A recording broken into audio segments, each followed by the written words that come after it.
everybody. I'm Camilla. This is Sam Bowie, Hello.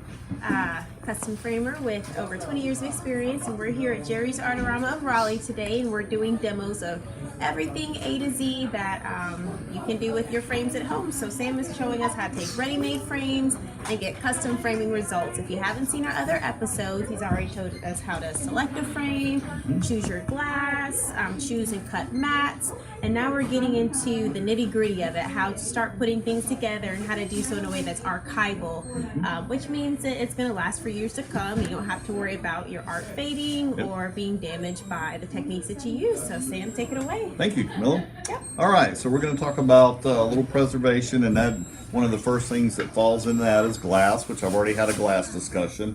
UV glass would be a preservation technique, so that's all we need to say about that.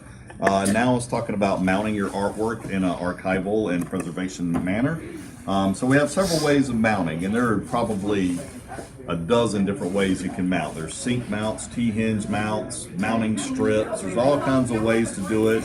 I have two favorites, and I'm gonna go over those. The first one is the mounting strips, and this is a product all your stores have, all your Jerry stores have. It's a Lineco mounting strips, and they're kind of tricky to use. So what I do is I have my mat cut first, and I'll have my art like that. And you only need to do mounting when you're doing a mat or three-dimensional objects that need to be sewn down or glued down to a substrate. The reason is if your art's the same size as the frame, you don't have to mount it because it's not going to move. So you're good in that regard. So what I'll do, we're going to go over the mounting strips first. This is a nice little pastel piece we have. That's what can happen if you don't mount it right. And actually that's not a bad thing, and I'll explain that in a minute. But I line it up to make sure everything's where it needs to go. And that's pretty close right there. Then I'll lift my mat up, and we're going to use these mounting strips. And all these mounting strips they come two to a panel, peel them apart. It's a little plastic acrylic, and then it has a peel and stick side. So Katie, you got a good shot of that? All right, the way these guys work, and I would use 4 of them on this. So I already got my art pretty much centered in there. They adhere to the backing, and what happens is that little piece of art or plastic acrylic anchors down your art. Now this is 100% archival, and the reason why it's 100% archival is there is absolutely no adhesives at all touching the art. And they anchor down. Now the thing you have to keep in mind, and I don't know if it's going to happen yet, you have to make sure that your opening for your mat comes inside of the plastic tabs, and these are kind of wide. I've actually trimmed them down to like 1/8 of an inch for pieces at the mat so that they don't show through the mat. That might be the case here because these are pretty wide, and I don't think I got a mat opening. This was a top mat on a wizard cut, so it's going to be a little wider. Not bad. There is that one showing right there, but you can always trim that down. But that's the 100% archival. So there's no adhesives at all against that art, and you don't even need to adhere your mat down to the backing board either, because it's all going to be locked into the frame. If this guy had been a little shorter, you wouldn't have seen it, but I would have figured that out before I cut the mat, what my opening needs to be. But that is 100% archival. That is the recommended way to mount a paper art against something, and it's okay to have it on all 4 sides in this case, only in this case, because I'll explain what can happen later. But that's going to hold everything in place, so you're good to go. Not going to shift or anything like that, and these adhesives are really strong.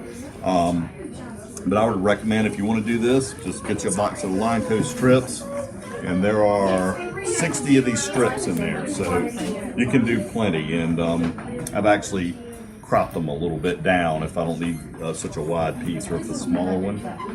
But that's how they use the mounting strips. They're 100% archival, so that is the #1 best way to do it. So Sam, can you give me a little bit more of an understanding of what you mean when you say archival? I've heard you say archival, Sure. I've heard you say acid-free. What does that mean in the long term for your artwork? I cut myself somewhere. See? I'm a framer. And it just happened doing a demo. I don't know where. Is your Band-Aid? No, I'm good. I think I stopped. But yeah, so 100% archival with these. Like I said a minute ago, there were no adhesives against the art. Okay. So once this came out of the frame and I took all these off, this was loose. Yeah. So yeah. it wasn't adhered to anything. A lot of adhesives do have acid in them, and they can cause foxing and burns to your art and things like that. Foxing is. Foxing is when, say, like this paper right here, or this was a piece of paper. This is actually done on mat board. You had cardboard behind it, which is highly acidic. Okay. Cardboard over time is going to bleed onto your paper. Right. And if it bleeds out the face and you see little spots, those are foxing burns or acid burns. Okay. And it's the acid migrating all the way from the cardboard through the substrate to the face of your art. It's called foxing, or burns or anything like that. And I know most of y'all have seen like little old art and old diplomas and things with these little burn marks. That's because there's acid somewhere involved that migrated all the way and got out on the face. You can protect it from the front with UV glazing.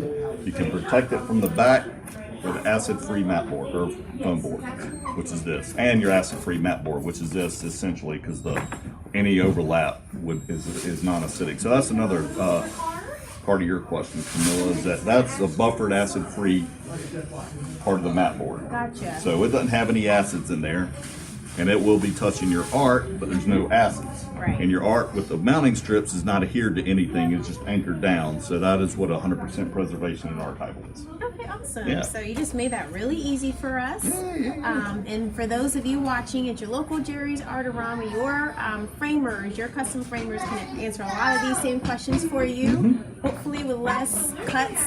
I don't know where that came from. And now it's gone, but Yep. yeah, so thank you, Sam. Anything else you want to tell us about Yeah, I'm gonna show you archiving? another way of, it is an archival hinging method, but there are adhesives against the art. This white tape right here, and we sell this on the floor as well in all your Jerry's, is the acid-free framers tape, basically. So the adhesives in there are acid-free. And the first thing most of you are thinking, well, just tape, and then put that on top. Yes, you can do it that way. The worst thing you can do with any adhesive tapes, and I've seen this especially from elementary schools. I had a lady came in one day and it was like I wanted to keep her peace because it was all the wrong things to use. She had it taped on all four sides, duct tape, masking tape, electrical tape, and scotch tape. Wrong, and wrong. And I was like, did you do that on purpose? And she said, no, I ran out of the tape of each roll. And I said, well, those are 4 tapes you don't ever use on art. You never want to tape it to all 4 sides. This wouldn't be so bad because it's on foam board, but if it was watercolor paper or on paper or anything like that, you only want to have it hinged on the top side. And the reason being is because paper can expand and contract with temperature changes and that sort of thing. And I've actually seen art tear itself because it's adhered on all 4 sides and has no breathing room or no flexibility, and it's actually torn itself. An archival hinging, the worst thing that'll happen is those hinges will give way, you're inside the frame, and that's all will happen. Your art won't be damaged, it'll just slip down into the bottom, you'll just have to get it remounted, and that's not a big deal. And this is going to be kind of tricky because it is a mat board instead of a piece of paper, but I'm going to do a T-hinge, and there's 2 ways I like to do a T-hinge. So I got my acid-free tape, run it underneath there. So the sticky side's up, so it's adhered to the back of the art. And then that way as well. And then we'll do our T.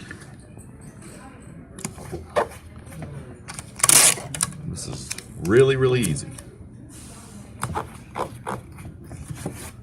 So it's hinged. It's hinged to the backing. Now, some people like that. I'm not a big fan of hinging it to the backing, and I probably didn't get it centered well enough. Well, look. Oh.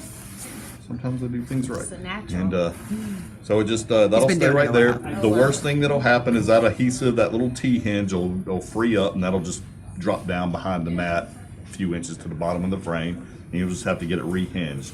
And that's a good thing because it has all the movement left, right, up and down that it needs. It's not adhered on all 4 sides. It can breathe, it can expand, it can contract with temperature and humidity changes, and it won't tear your art. The worst, like I said, is it'll just fall down and just open it up and rehinge it.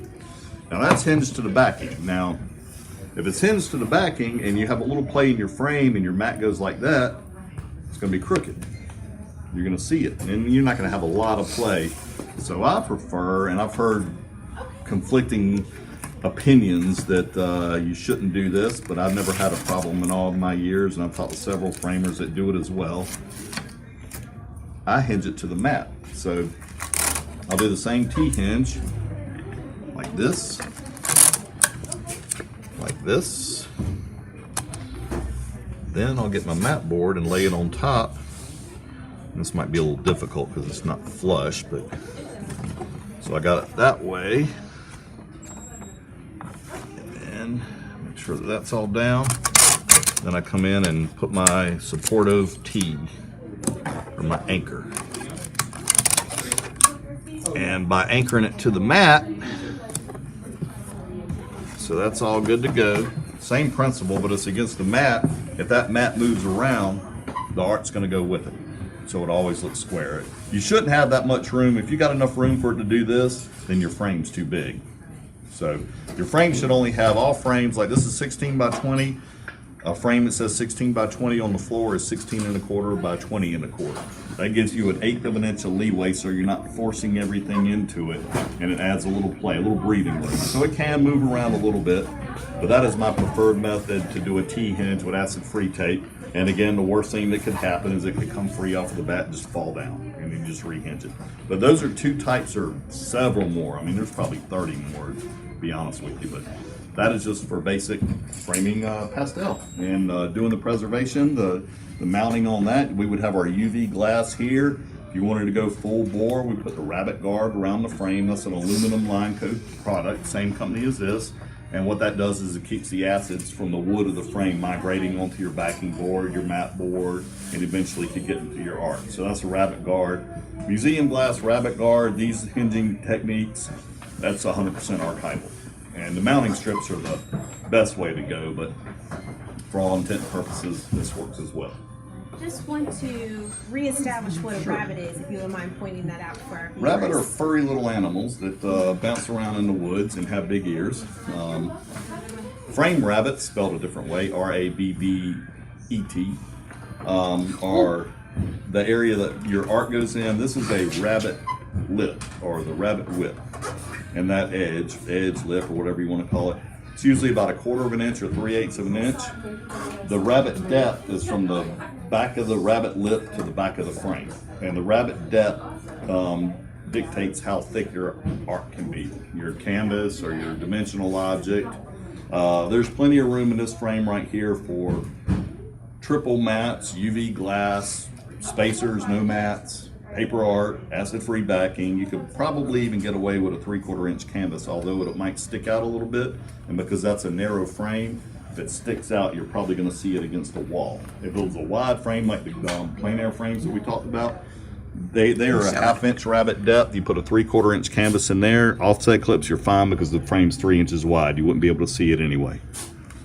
And that's what a rabbit is in depth. Sounds good. Any other questions about archival or acid-free techniques for preserving your artwork? All right, well, thank you again, No, Sam, not for a your problem. time. Yeah, you guys have been great. Again, we've got other episodes, so make sure you go back and check those out. Like, share, comment, and if Jerry's near you, we have all the supplies that we use here today, and a custom framer just ready and willing to do these demos for you too. So if you have any questions, remember consultations are always free with Jerry's. Yep. And we'll see you on our next episode. What are we talking about next? Next, we're going to be doing fitting. Awesome. So we're finally taking all the techniques that we've learned and putting it all together. So we'll see you soon. Thank you. Thanks.